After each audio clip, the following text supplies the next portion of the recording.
मैं सदर जमहूरिया के खुतबे की मुखालिफत में खड़ा हुआ हूं। मैं बरसर इक़्तिदार जमात से जानना चाहूंगा, क्या ये सच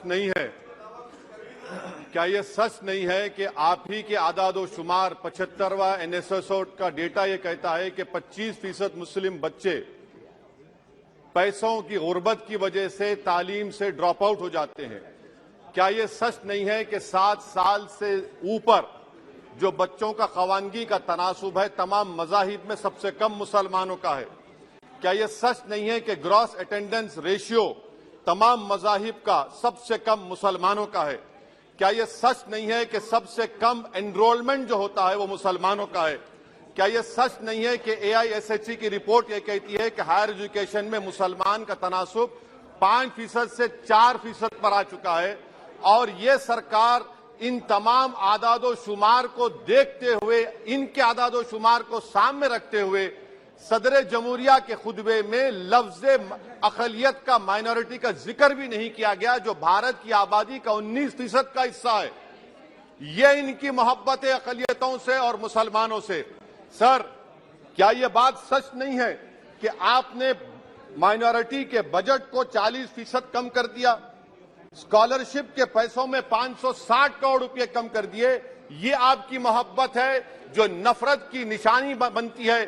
नरेंद्र मोदी की सरकार ये नहीं चाहती कि अक़लियत और मुसलमानों के बच्चे तालीम याफ्ता होकर इस देश को मजबूत करें। वो उनको हमेशा गुर्बत और नाइंसाफी का शिकार बनाकर रखना चाहती है।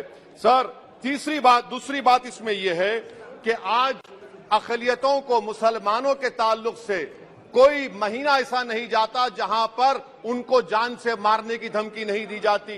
बरसर इक़्तिदार जमात के एक MP साहिबा ने कहा कि चाकुओं को सिर्फ तरकारी के लिए इस्तेमाल मत करो, गर्दनें काटने के लिए इस्तेमाल करो। बरसर इक़्तिदार जमात के एक MP ने दिल्ली में कहा कि मुसलमानों का समाजी बायकाट करो।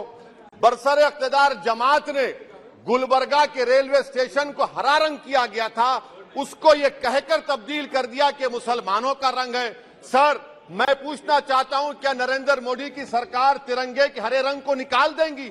क्या हरा रंग मुसलमानों का है? क्या नरेंद्र मोदी की सरकार खरबूजे पर पाबंदी आयद कर देगी और देश की जनता से कहेगी कि नागपुर में आपके हेड ऑफिस में उगा हुआ सिर्फ संतरा खाया जाएगा? सर, नारी शक्ति की आप बात करते हैं तो बिल्किस बानो अगर मुसलमान नहीं होती तो बिल्किस बानो को इंसाफ मिल जाता। 20 साल से बिल्किस बानो लड़ रही है, मगर उसका नाम बिल्किस बानो है। आप इंसाफ नहीं करना चाहते बिल्किस बानो से। ये नारी शक्ति आपकी है।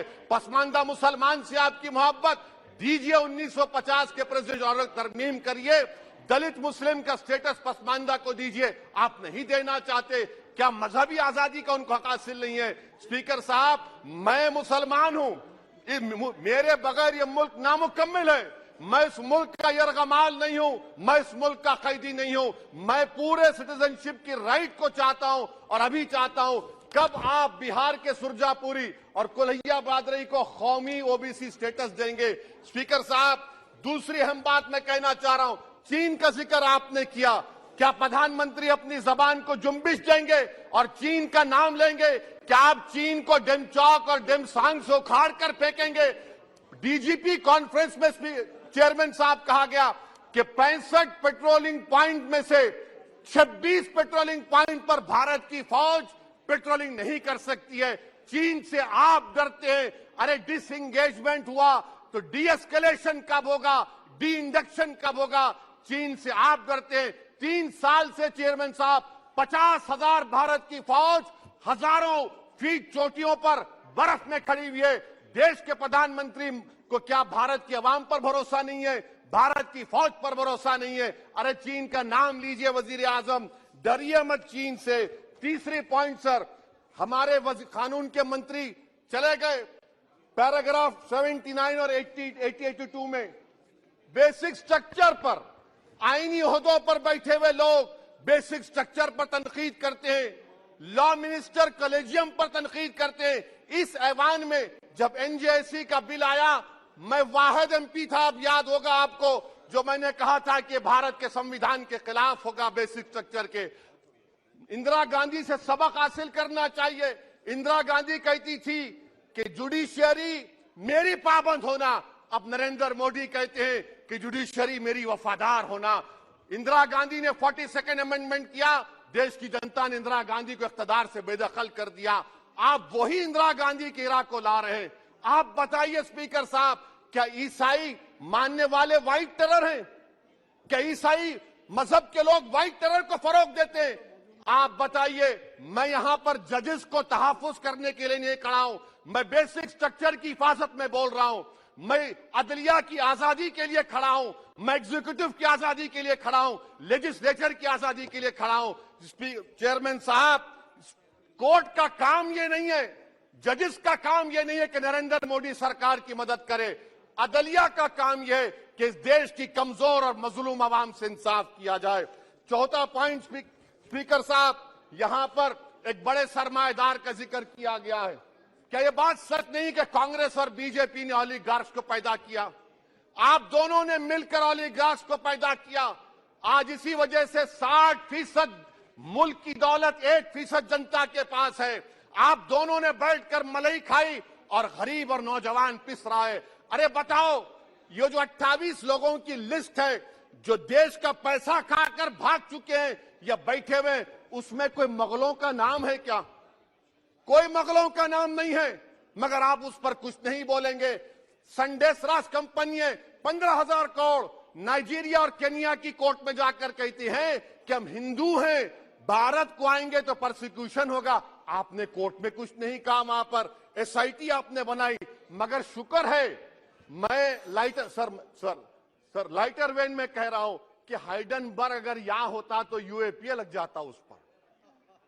और सर, मैं नरेंद्र मोदी सरकार को मशवरा दे रहा हूं लाइटर वेन में कि ये अंग्रेजी का अल्फाबेट ए बड़ा अशुभ है आपके लिए। डबल ए को आपने कहा कि बेटा फाइटर एयरक्राफ्ट बना, बैंकरप्ट हो गया। अब कैपिटल ए को आपने 17 इंडस्ट्री दे दिए, हम पूरे विश्व में मार्केट कैप हमारा 5वें नंबर पर आ गया। सर, देश के प्रधानमंत्री से बताना चाह रहा हूं कि वजीर दाखिला का नाम भी ए से शुरू होता है। मैं खत्म कर रहा हूं। मैं चेयरमैन साहब, मैं सरकार से पूछना चाह रहा हूं कि क्या जनवरी 2024 और फरवरी में क्या ये सरकार थर्मो न्यूक्लियर ब्लास्ट करने जा रही है? कि आपने हमारे अतराफ में देख लिया कि उसके अवाक़िब व नताइज क्या निकलने वाले हैं? चेयरमैन साहब, मैं आपको बता रहा हूं कि चीन के बारे में क्या हमको बीबीसी की रिपोर्टिंग की जरूरत पड़ेगी, जिस तरह 2002 गुजरात के बारे में कहा गया। स्पीकर साहब, अकलियतों के बारे में, मुसलमानों के बारे में एक शायर ने कहा था, आग से आग बुझाने को कहा जाता है, जख्म पे जख्म खाने को कहा जाता है। हम वफादार हैं बताने के लिए, हमको अपना सर कटाने के लिए कहा जाता है। सर, देश के प्रधानमंत्री पूरे फॉरेन टूर में जाते हैं, वहां पर गांधी का नाम लेते हैं। मुझे अप्रीहेंशन, खदशा इस बात का है कि इस देश में 2 बाबा कौम हो जाएंगे, एक सावरकर होगा और एक सौतेला बाबा कौम। कहीं आप महात्मा गांधी को ना बना दे। तो सर मैं खत्म कर रहा हूं सर। इसीलिए मैं आपके जरिए से हुकूमत से मुतालबा करता हूं कि प्लेसेस ऑफ वर्शिप एक्ट को डिस्टर्ब ना किया जाए, मुसलमानों का अक़लियतों का बजट बढ़ाया जाए। बिल्किस